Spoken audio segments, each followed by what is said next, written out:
Next we got the NBA playoffs are completely unpredictable. Now that's a 2-on-1, you know what I'm saying, about my boy Jimmy High Roller. If y'all want more Jimmy High Roller videos, hit that like button, hit that sub button. Now, I told y'all that I'm not gonna react to every single playoff game. Alright, it's way too many to keep up with. Also, too, combining with other sports, you know, it's just too much, bro.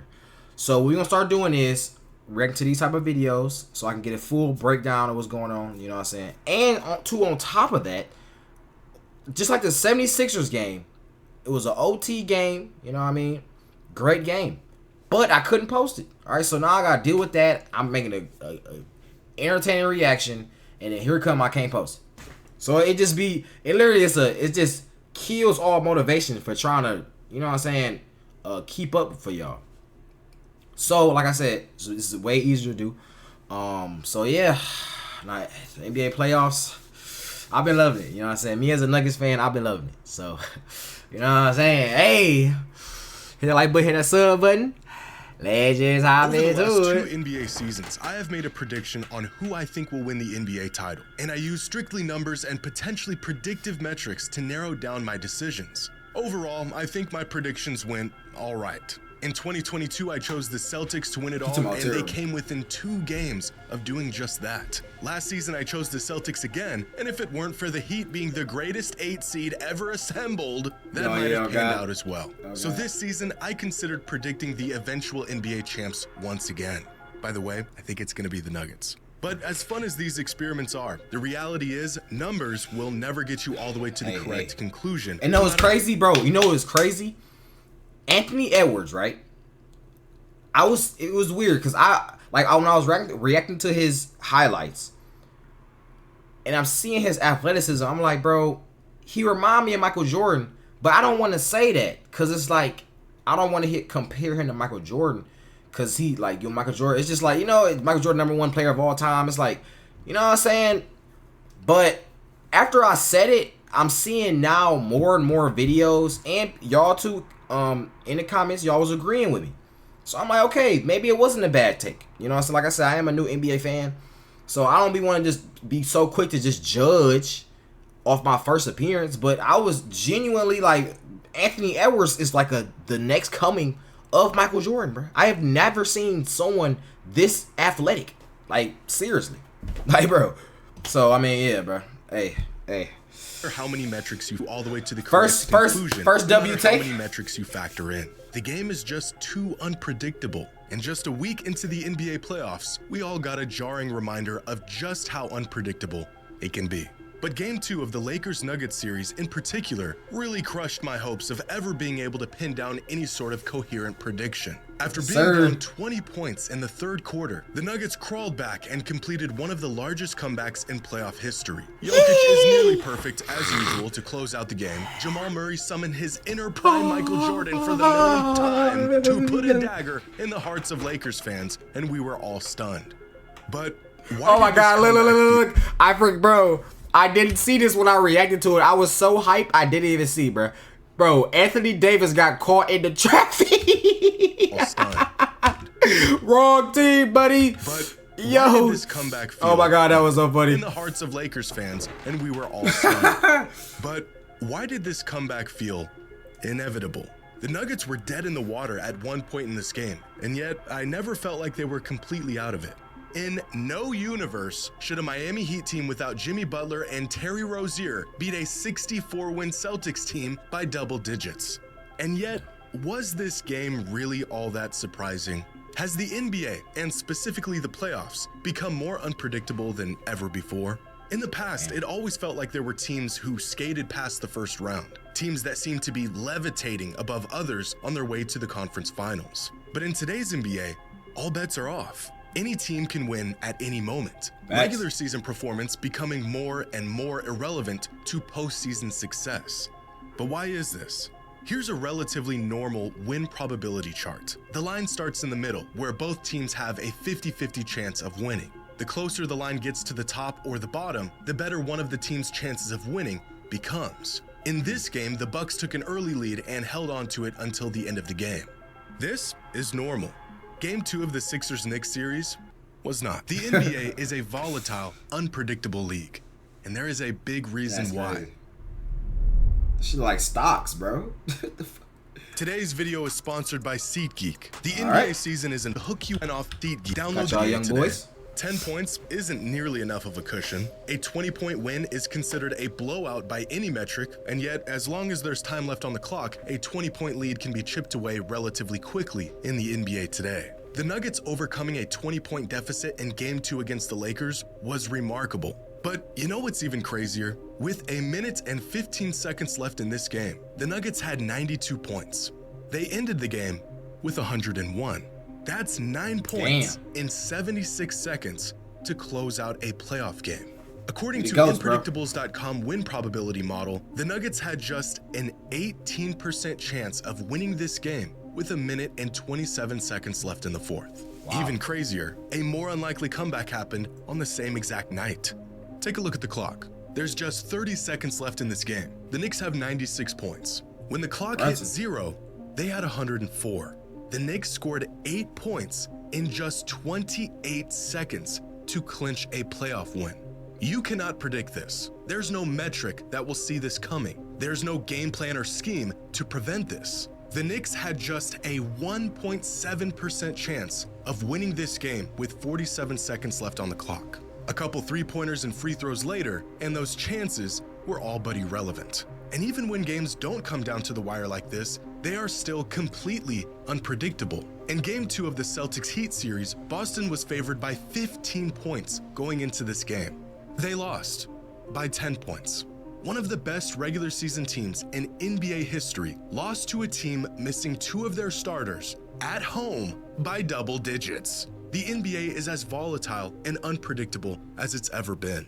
Unpredictable.com's win probability model not only gives a play-by-play breakdown of how likely a team is to win or lose, it then uses this data to identify the most statistically unlikely comebacks throughout NBA history. Given a point deficit, time remaining, and ball possession, their comeback metric shows how likely a team was to win or lose based on how other teams have fared in that exact scenario over the past 10 years. A comeback score of 50 would be considered highly unlikely. This Knicks win over the 76ers in Game 2 had a comeback score of 56.8. Now, here's a chart of every game that featured one of these highly unlikely comebacks from year to year, dating back to the 1997 season. For many years, these comebacks were limited to 10, maybe 20 a season. But year after year, the number of crazy comebacks continues to climb, with the most in a single season coming this year with 32.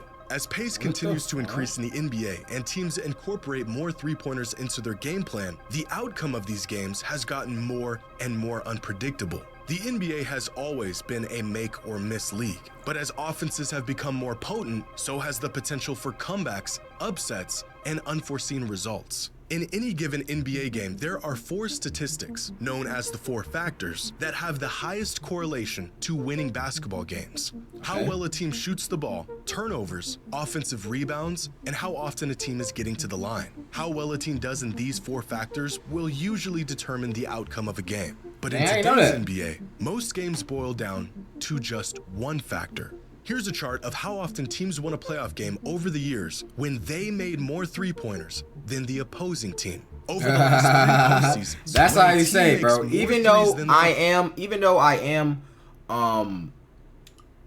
a ex Warriors fan, you know what I'm saying, now a new Nuggets fan, I still like Steph Curry, bro. That's probably the only person on that team I like, to be honest. So I'll be honest, bro. Steph Curry, and we all know, Steph Curry changed the game, bro. You know what I'm saying? At a moment in time, people wasn't shooting threes. Like, threes wasn't a normal thing. Like, yeah, you shoot threes here and there, but it was more about, like, strategic. At least I would think. It was more like strategically offense. I was just like, who can shoot the most threes? Hey, same on 2K. 2K the same way. Everybody just shoot threes. Now, I don't remember. Back in the day, I don't think people even tried to shoot threes. Like, if you had somebody who was like Ray Allen, then that's the only person you would try. But other than that, bro, so it's crazy now. Like, it all come down to 3. It's literally facts now. It all come down to who make the most threes, bro. That's crazy. Over the last 3 postseasons, when a team makes more threes than their opponent, they end up winning the game over 70% of the time, peaking in this year's playoffs, where teams that make more threes than the opposing team have won the game 81% of the time. More than rebounding, more than getting to the line, it's simply making or missing threes that have become the overwhelming factor that is deciding these games. When compared to the traditional 4 factors, making more threes than the opposing team is actually a better indicator of which team will win the game than any other metric right now. And you might be thinking, well, of course the team that hits more threes wins the game the majority of the time. But this wasn't always the case. In fact, in the past, hitting more threes had almost no correlation to whether a team was going to win or not.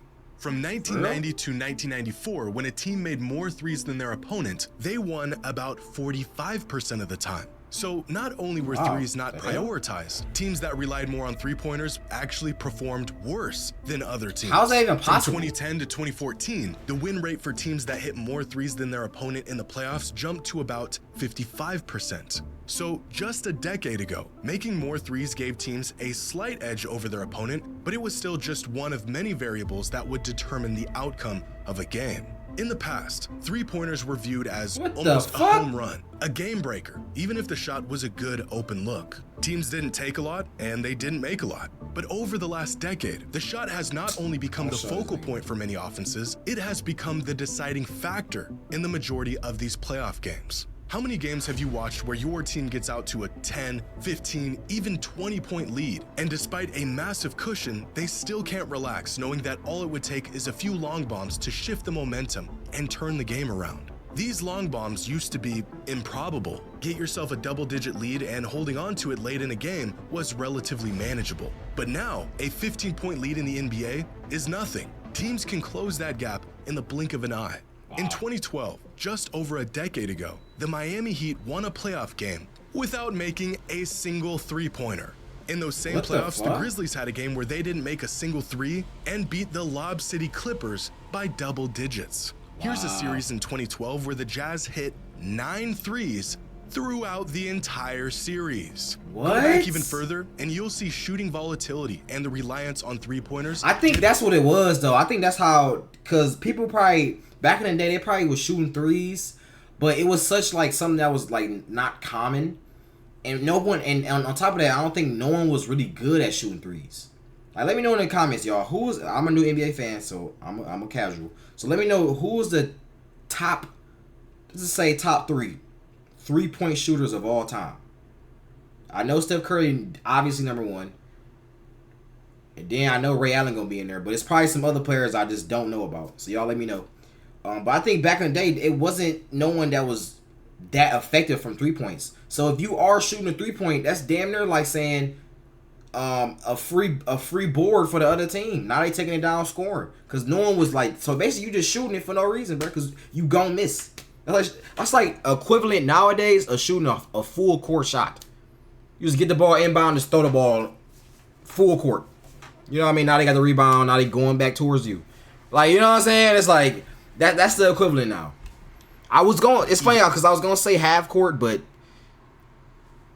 you got Steph Curry in the league, so. Go back even further, and you'll see shooting volatility and the reliance on 3-pointers dip even further. In 1994, the Celtics and Hornets combined for 13 made 3-pointers throughout an entire playoff series. The Miami Heat just hit 13 threes in one half of a single game. 3-pointers are a high variance shot inherently, high risk, high reward. When a team is only shooting 10 of them a game, this variance plays a marginal role on the outcome. The result of the game is a bit more expected. But when teams are shooting 35, 40 threes a game and hitting half of them, the game isn't just affected by these shots, the entire game hinges on the outcome of these shots. A team can miss a handful of shots and find themselves on the bad end of a 15-point run, and then flip the script, hit a handful of threes themselves, and seemingly out of nowhere, they have the lead. In their first 3 games against the Nuggets, the Lakers have held a double-digit lead at some point in the game. And yet, when watching these games, the score might as well be tied. And honestly, bro, all Lakers fans are trying to talk crazy about this 10-point lead, fake-ass lead. Bro, I said it in the same reaction. We was playing around with y'all. The only reason y'all had a lead on us is because we wanted you to. We wanted y'all to tire yourselves out. And y'all so goddamn dumb, y'all keep doing it. Y'all try y'all hardest, LeBron old ass trying his hardest, drawing fouls, flopping, leaf flop, pouting around to the refs. He trying his hardest to win in the second quarter. We got 4 quarters, buddy. With how explosive the Nuggets offense is. And this volatility has seen... Look, as soon as I say leaf flop, he's on the ground right now. It's no way. It's no way. Might as well be tied with how explosive the Nuggets offense is. And this volatility has seen a spike in the postseason in comparison to the regular season this year. Usually in the postseason, teams score less than they do in the regular season. The game slows down, teams have an entire series to prep for the opposing team's schemes and sets. Scoring gets more difficult. But over the last few seasons, this discrepancy from regular season performance to playoff performance has only grown larger. Between an increase in games missed from key players, injuries going into the playoffs, and the previous mentioned variance in shooting and scoring, a team doing well in the regular season has become more and more non-predictive of how they will do in the playoffs. Over the last 20 seasons, on average, teams are scoring about 3 to 4 less points in playoff games than they do in regular season games. So far in the 2024 playoffs, the league is averaging 10.5 less points scored per game than they did in the regular season. That is an unprecedented gap. This fall-off in playoff scoring shows just how disconnected the regular season has gotten from the playoffs. This has always been the case, but it is far more prevalent now than ever before. Here's a moment in Game 2 of the Bucks-Pacers series. With less than 11 minutes left in the fourth quarter, the Pacers had a 4-point lead on the Bucks. That's a one-possession game. 5 minutes and 23 seconds later, the Pacers were up by 23 points. Here's Game 1 of the Suns T-Wolves series where the Suns were down 15 points with about 10 minutes left in the fourth. Within 2 minutes of game time, they were down by 25. Game 1, Heat versus Celtics. With 3:32 left in the third quarter, the Heat were down 17. A lot, but still very manageable.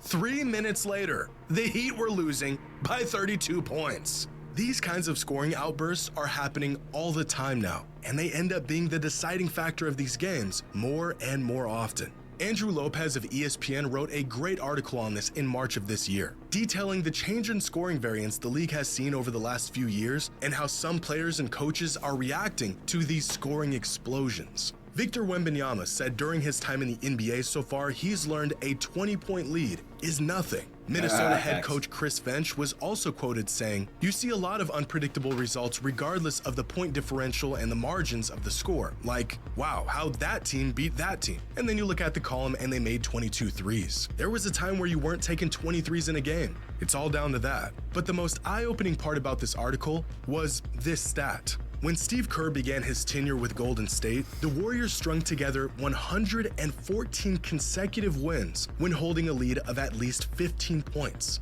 Now, the longest active streak when taking a 15-point lead is just 35. No lead is safe, and any team can win at any time.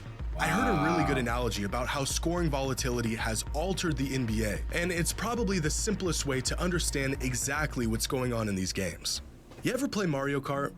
Yeah, the racing game for children. Well, in that game, whenever you get out to a massive lead, the game will artificially speed up the AI racers so they can catch up to you and make the race more competitive. And if you fall behind, the AI racers will slow down so you can catch up. This is a mechanism built into the game called rubber banding. The mechanism exists so if you're really good at the game, it still remains challenging. And if you're not so good at the game, you still have a chance to win. No matter the gap between you and the other racers, the game will close it and make the races competitive. See, I knew this shit be cheating. I knew it.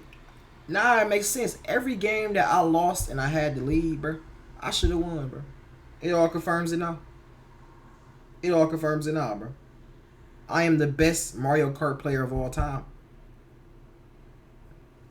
Scoring variance, three-point volatility, and shot making has triggered this rubber banding in the NBA. When a team jumps ahead by too much, the other team comes racing back. Got a team that is the deepest, most talented team in the league? Yeah, well, we have three-pointers, and we know how to use them. Just went on a hot streak, hit a bunch of shots, got out to a lead. That's all right. You'll eventually get cold and we'll hit an improbable amount of three-pointers in a row to close the gap.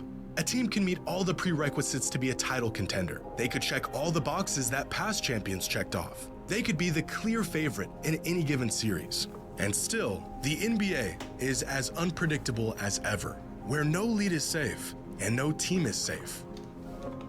Okay, W video, hold on. All right. Second video. Now, 20 minutes to the video. If you're watching this far, number 1, I love you. Thank you.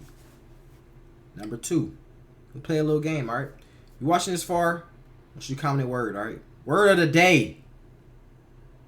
Nuggets. Comment Nuggets so I know who watched this video, you know what I'm saying? He's the greatest player Shout out to Jimmy High Roller. History. Michael Jordan, LeBron James, maybe Kareem Abdul-Jabbar. No.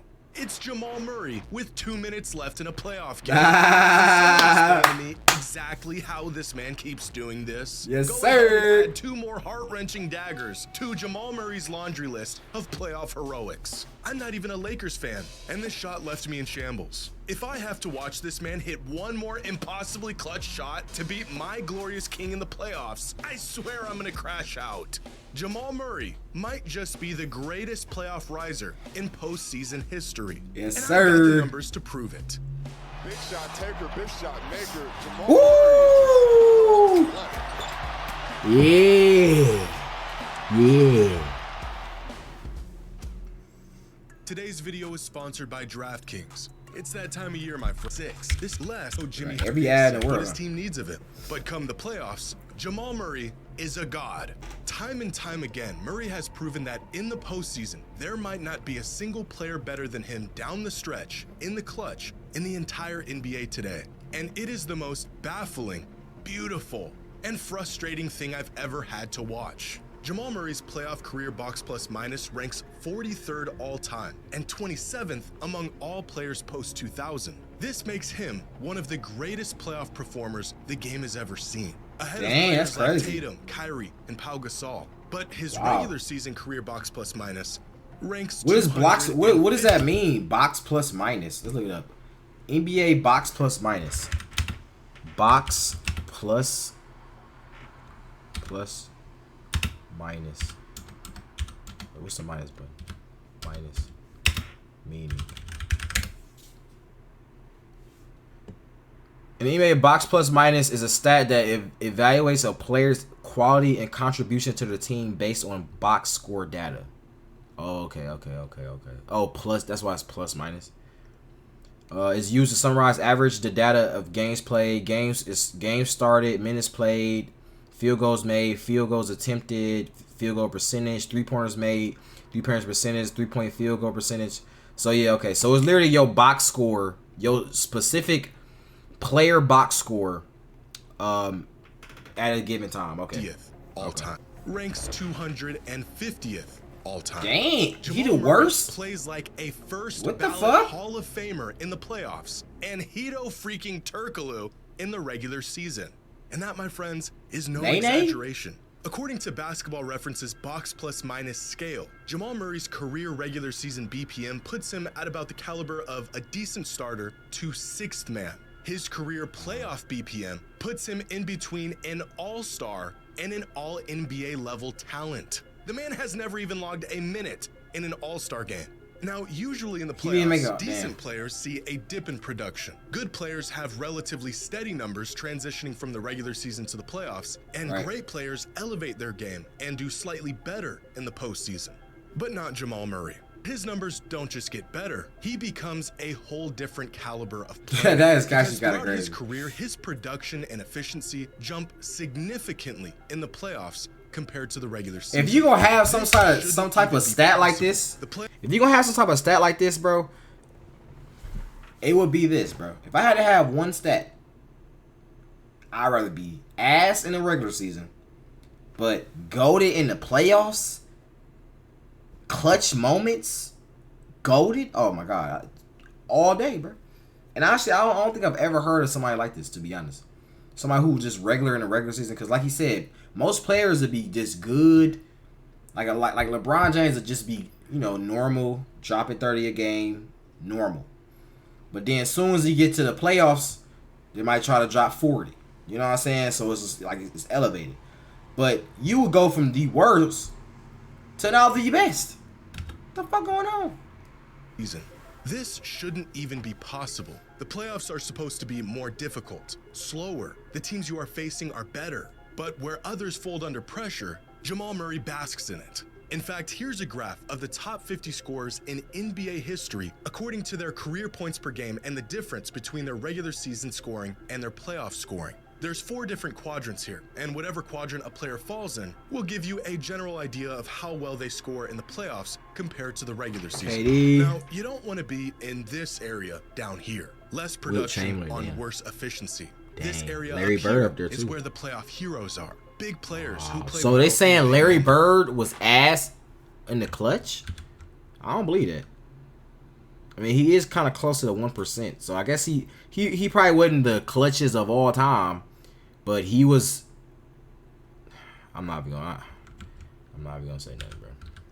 This area up here is where the playoff heroes are. Big players who play well in big moments. Some greats who land in this quadrant of playoff fallers are the usual suspects. Joel Embiid, James Harden, Wilt Chamberlain. But there's even some names here that you wouldn't expect, like Larry Bird and Kareem. Michael Jordan, Luka, Curry, and Durant are among the many players who score more in the playoffs, but they aren't quite as efficient as they are in the regular season, which shows just how hard it is to make it into this quadrant of the best playoff performers in terms of scoring. Hakeem Olajuwon was a playoff demon, and just behind him are AD and Giannis, who have been awesome in the playoffs throughout their careers. So where does Jamal Murray land, you might ask? He's way up here, on his own planet, as arguably the greatest playoff riser in NBA history. Throughout his career, Jamal Murray has averaged 7.4 more points per game on better efficiency in the postseason compared to the regular season. As the stakes get higher, Murray gets better almost every single time. Hey, I love it, man. I love it. Player needs a great wingman. A second option that can turn into a first option with the flip of a switch. Someone whose game complements and almost contrasts their own. Jordan had Pippen, Magic had Kareem, Shaq had Kobe, Nikola Jokic has Jamal Murray. Yes, and as sir. great as these number 1 options are, they couldn't have got it done without their right-hand man. But you see, the only thing is, Porter Pippen is one of the greatest players ever. Kareem is in GOAT conversations. Kobe Bryant is a top 10 talent the league has ever seen. R.I.P. Kobe. Jamal Murray has never even been an all-star. He has been carrying a title contending team, a championship winning team, down the stretch of massive games for multiple postseasons now. He's got one of the greatest players to ever touch a basketball on his team, and yet when the score gets tight and they need a bucket, the ball always finds its way into the hands of Jamal Murray. Fan perception of Jamal Murray's game over the years has been pretty clear. Good player, great closer, but not a top 20, maybe not even a top 25 player in the league during certain stretches throughout the season. And then when the playoffs roll around, it seems like a travesty that Murray doesn't get enough credit or that he wasn't voted to be an all-star. Yeah, why is he not? This perception is actually fair. Jamal Murray might not be one of these top players throughout the regular season. Murray has missed nearly half of all games over the last 5 seasons, which probably has more to do with his 0 all-star nods than anything else. But even a healthy Jamal Murray falls behind many guards in his own conference throughout an 82-game schedule. Now, Murray's game is not favored as far as advanced metrics go. When evaluating Murray in the regular season, these metrics have him ranked somewhere around the 30th to 35th best player in the league in 2024, the 65th to 70th best player in 2023, and in his last healthy season up until that point in 2020, where he fell somewhere between the 70th and 80th best player in the league according to advanced metrics. But we know these numbers aren't a true reflection of Murray's game, because we've seen him in the playoffs, where his advanced metrics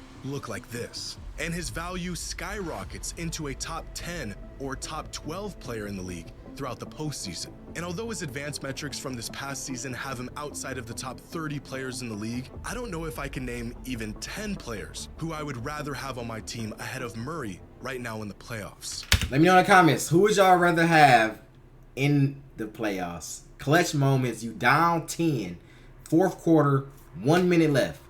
Who do you name me? Give me 5 players. Give me 5 players that you would have on your team. I'm saying Murray and Jokic and Porter. The whole Nuggets starting 5. That's what I want. Here's a chart of the top 40 scorers in the regular season throughout the NBA since 2019 among players who have played at least 10 playoff games. Jamal Murray is down here in 38th place. A good scorer, but far from the best in the regular season. And now here are those same players and their scoring averages in the postseason over that same time span, where Jamal Murray jumps from the 38th highest scorer in the league to the 16th highest scorer in the playoffs. But let's take this even further, because here are those same players and how many points they score on average in the fourth quarter of playoff games, where Jamal Murray is ahead of every other player in the league over the last 6 seasons. Dang, so him and Steph Curry? Dang, so he better than Steph Curry. He better than Steph Curry in the clutch? They say Ja Morant up there? They say Ja Morant, it's Jamal, Steph Curry. Where's 3 at? Donovan Mitchell. Ooh, okay, yeah. I'll take that. 4. Who's 4? Anthony Edwards. Okay. 5, Ja Morant. Dang. They even got the OGs on here. Julius Randle. Oh, no, never mind. I thought that was a OG player. D-Lo. Oh, hell no. Jamal Murray is not only the most elite fourth quarter scorer in the playoffs over the last half decade, he is nearly the most efficient fourth quarter scorer in the playoffs outside of big men. This is the kind of production you see from MVP caliber players, all-time greats at their peak, not a player who is the second option on his own team. Even after his historic run in last year's finals, Jamal Murray was floating around a top 20, top 30 player in the league this season. Some media outlets didn't even have him in their top 30, and it might be justified, because Jamal Murray is always good in the regular season, but it's not until the postseason where he becomes great. Of all the mainstream rankings this season, The Ringer had him about as high as you're gonna see, 18th, and their one-sentence description of him pretty much sums him up as a player. Cold-blooded champion who knows how to meet the moment.